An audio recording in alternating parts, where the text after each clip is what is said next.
अवधूत चिंतन श्री गुरुदेव दत्त. श्री स्वामी समर्थ. तुम्हा सगळ्यांचं स्वामी श्रद्धा यूट्यूब चॅनलवर खूप खूप मनापासून स्वागत. स्वामी कृपेने तुमचा आजचा दिवस शुभ जाओ. स्वामी महाराज तुमच्या सर्व चांगल्या इच्छा पूर्ण करोत हीच मी महाराजांनी प्रार्थना करते आणि आजच्या व्हिडिओला सुरुवात करते. तर आजच्या व्हिडिओमध्ये आपण बघणार आहोत की देवपूजा करताना किंवा स्वामी सेवा करताना आपल्याला रडू का येतं, किंवा आपण एखादं पारायण करत आहोत, पारायणाला बसलो आहोत तर आपल्या घरात भांडणे का होतात, आपल्याला झोप का येते, आळस का येतो, जांभळी का येते.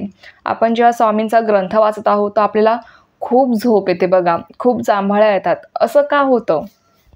काल मला एका ताईंचा फोन आला तर ताई मला म्हटल्या की ताई मी स्वामी चरित्र सारामृत हा ग्रंथ वाचत होते आणि अचानक ग्रंथ वाचता वाचता मला खूप रडायला आलं. मी अक्षरशः ग्रंथ बाजूला ठेवून खूप रडून घेतलं. असं का झालं असेल माझ्यासोबत? म्हणजे मला त्याचं कारण कळलंच नाही, पण असं माझ्यासोबत का झालं असेल? तर हे काही अशुभ असतं का किंवा शुभ असतं का ते तुम्ही मला सांगा. म्हटलं चला आपण आज याच्यावरच व्हिडिओ बनवूया, कारण की भरपूर जणांसोबत असं घडतं आणि माझ्यासोबत पण असं घडलेलं आहे की जेव्हा आपण स्वामींची एखादी सेवा करतो तेव्हा आपल्याला खूप रडू येतं, अचानक डोळ्यामध्ये पाणी येतं. तर सगळ्यात आधी मी तुम्हाला हे सांगते की तुम्हाला जांभळी येणं, झोप येणं, आळस येणं किंवा तुमच्या घरात पारायण चालू असताना किंवा स्वामी सेवा चालू असताना तुमच्या घरात भांडणे का होतात, त्याचं कारण मी तुम्हाला आधी सांगते आणि रडू का येतं हे तुम्हाला मीच नंतर सांगेन.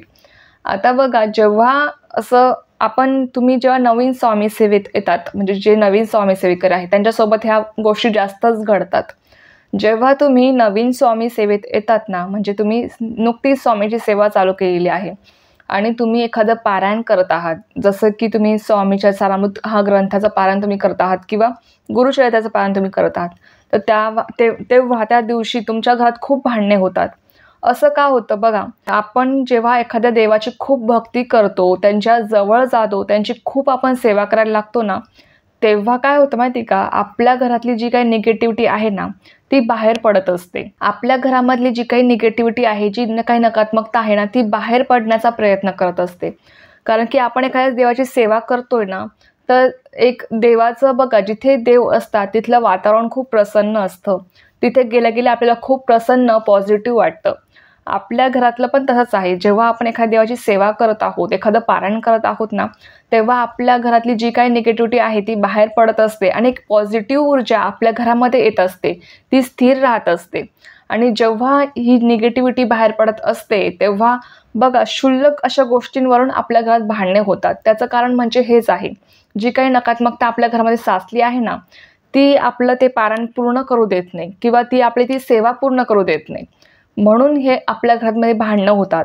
आता बघा, जांभळी येणं आणि झोप येणं असं का होतं? जेव्हा आपण नुकतंच स्वामी सेवेत तुम्ही आले असाल, तुम्ही नवीन स्वामी सेवेकरी असाल, तुम्ही समजा स्वामी चरित्र सारामृत हा ग्रंथ वाचत आहात, तुम्ही 1-2 अध्याय वाचले आणि तुम्हाला खूप आळस आला, तुम्हाला खूप झोप यायला लागली, अचानक असं वाटतं की आता मी उठेल आणि डायरेक्ट बेडवर जाऊन झोपेलच का काय, आणि खूप जांभळ्या तुम्हाला येत आहेत, सारख्या तुम्हाला जांभळ्या येत असतात आणि असं कारण काहीच नसतं तरी पण तुम्हाला खूप जांभळ्या येतात. असं का होतं?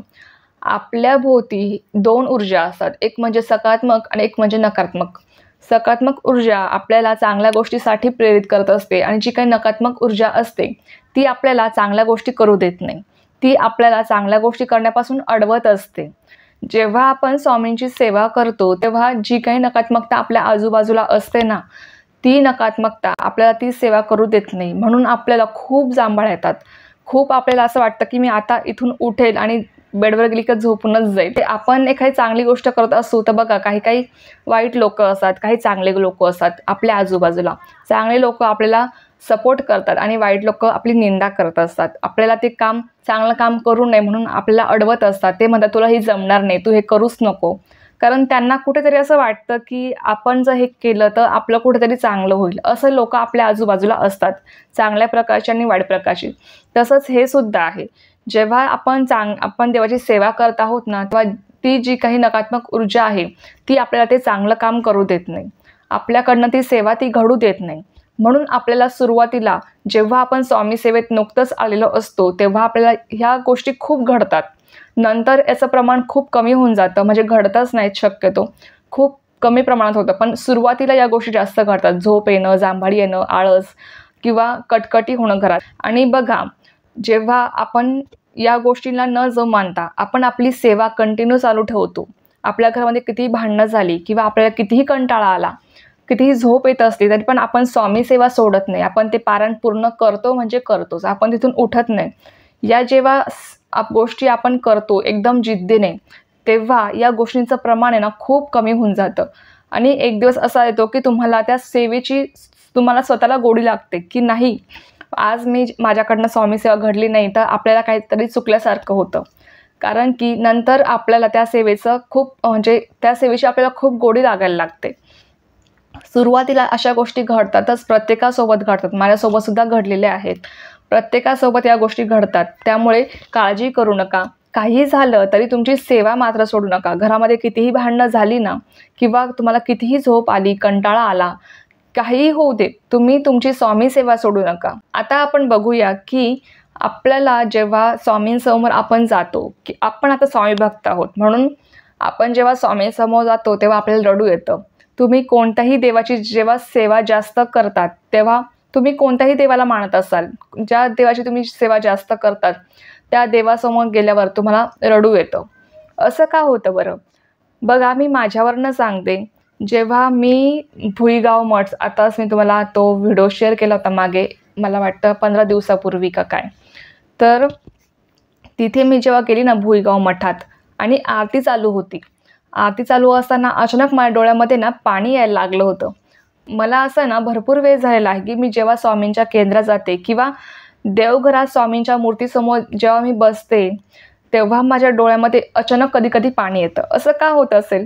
कारण की त्याचं कारण असं आहे, बघा, जेव्हा आपण एखाद्या देवाची भक्ती सेवा जास्त करतो आणि आपल्याला वेळोवेळी याची आठवण होते की आपल्या स्वामींनी आपल्याला किती संकटांमधून तारलेलं आहे, त्यांनी आपल्याला वेळोवेळी किती म्हणजे आपले संकट दूर केलेच आहेत, पण वेळोवेळी त्यांनी आपल्याला मार्ग दाखवलेला आहे.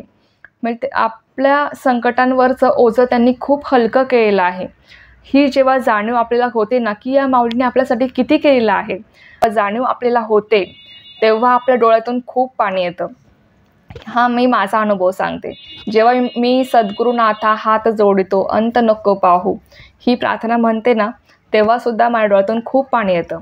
आता बघा, काही वेळेस असं होतं की आपण सेवा करत आहोत, आपल्या डोळ्यातून पाणी येतं. त्याचं एक कारण असं पण आहे की आपण आपल्या देवाशी, आपल्या स्वामींशी एकरूप होतो.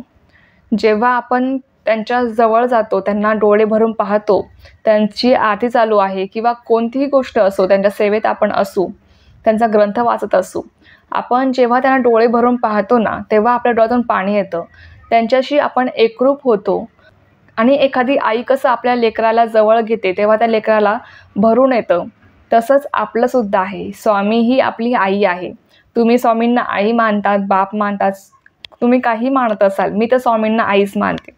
स्वामी हे आपले मायबाप आहेत. जेव्हा आपली आई आपल्या लेकराला जवळ घेते तेव्हा त्या लेकराचा ऊर भरून येत असतो. तसंच आपलंसुद्धा आहे. जेव्हा स्वामी आई आपल्याला जवळ घेते, स्वामींना माहीत आहे की आपण किती संघर्षामधून गेलो आहोत, किंवा आपल्याला जेव्हा या गोष्टी आठवतात ना, आपण स्वामी सेवा करत आहोत आणि आपल्याला अचानक असं वाटतं की आपण किती संकटामधून गेलेलो आहोत, तेव्हा असं वाटतं की आपण फक्त ह्या गोष्टी ना ज्या काही आहेत, आपण जो संघर्ष केला आहे तो आपण कोणाला सांगू शकत नाही, फक्त आपण देवाला सांगू शकतो. आणि स्वामींना तर आपलं सगळं माहीत असतं, मागचं पुढचं सगळं काही भूत भविष्य त्यांना माहीत असतं. त्यामुळे जेव्हा आपण स्वामींसमोर बसतो, आपल्याला अशी फिलिंग येते की स्वामींना माझं सर्व काही माहीत आहे, माझ्या आयुष्यातला संघर्ष वगैरे ते सर्व काही जाणत आहेत, आणि मला माहीत आहे की स्वामी मला या संघर्षामधून माझ्या या मेहनतीला मला फळ देतील, कुठे ना कुठे ते माझ्यासोबत आहेत. ही जेव्हा जाणीव आपल्याला होते आणि तेव्हा आपल्या डोळ्यातून पाणी यायला लागतं. आपण आपल्या परमेश्वराशी, आपल्या देवाशी आपण एकरूप झालेलो असतो. आपल्या स्वामींनी जसं आपल्याला जवळ घेतलेलं असतं, त्यामुळे जेव्हा ही भावना आपल्यामध्ये जागृत होते ना, जेव्हा जिथे अतिभक्ती असते, अतिविश्वास असतो ना, तिथेच अश्रू येतात. बघा, आपल्या माणसांजवळच आपण रडत असतो. जिथे माया असते तिथेच अश्रू असतात असं म्हणतात. म्हणून स्वामींपुढे पण आपण त्याच्याचमुळे रडतो की आपल्याला माहीत आहे की स्वामींना अशा काही गोष्टी असतात त्या फक्त स्वामींनाच सांगू शकतो, इतर कोणालाही सांगू शकत नाही. त्यामुळे ही जेव्हा भावना आपल्यामध्ये जागृत होते तेव्हा आपल्याला आपोआपच रडू येतं. तर या गोष्टी आहेत की ज्यांच्यामुळे आपल्याला अश्रू येतात. आणि ही गोष्ट ना म्हणजे अशुभ अजिबात नाही आहे. ही गोष्ट शुभच आहेत की आपण स्वामींशी एकरूप होत आहोत, स्वामींच्या आपण चरणांच्या जवळ जात आहोत. ही गोष्ट खूप शुभ आहे, ज्याच्यामुळे आपण स्वामींच्या अगदी जवळ जात आहोत. हे यामागचे अर्थ आहेत, ही यामागचे संकेत आहेत. आणि जेव्हा आपण स्वामींच्या समोर रडतो तेव्हा बघा, जेव्हा आईच्या समोर एखादं लेकरू रडलं तर आईला खूप वेदना होतात. तसं स्वामींना सुद्धा वेदना होत असतील जेव्हा आपण त्यांच्यासमोर रडतो, कारण आपण त्यांचे लेकरच आहोत. मग स्वामींना सुद्धा अशा वेदना होत असतील. आणि मला माहीत आहे की स्वामींच्या समोर जर असं एखादं लेकरू रडलं तर स्वामी त्याच्या प्रत्येक अडचणी तर सोडवतातच, त्याला मार्गही दाखवतात आणि स्वामी सदैव त्याच्या पाठीशी असतात. बघा, खूप असे अनुभव आहेत रोजच्या जीवनात, काही ना काही छोटे मोठे अनुभव येतात, मला सुद्धा येतात. स्वामींची पदोपदी जाणीव होते की हे स्वामींनीच केलं आहे. हा अनुभव फक्त स्वामींमुळेच आहे. जेव्हा स्वामींना एखादी गोष्ट मनातल्या मनात म्हणते ना की स्वामी असं आहे तसं आहे, स्वामी ही गोष्ट होत नाही, तर दुसऱ्या सेकंदाला ती गोष्ट ना स्वामींनी त्यातून मार्ग काढलेला असतो. म्हणजे हे आहेत आपले स्वामी. स्वामींना आपले लेकरं दुखवलेले, त्यांच्या डोळ्यात अश्रू स्वामी कधीच बघू शकत नाही, कारण ती आपली आई आहे. तर जर तुम्हालाही असे संकेत भेटत असतील, जांभळी येणं, झोप येणं, तर अजिबात विचार करू नका किंवा रडू येणं. हे जे काही संकेत आहेत ना ते शुभच आहेत. आणि कसं आहे, नवीन तुम्ही सेवेत आले की तुम्हाला जांभळी झोप येणारच आहेत.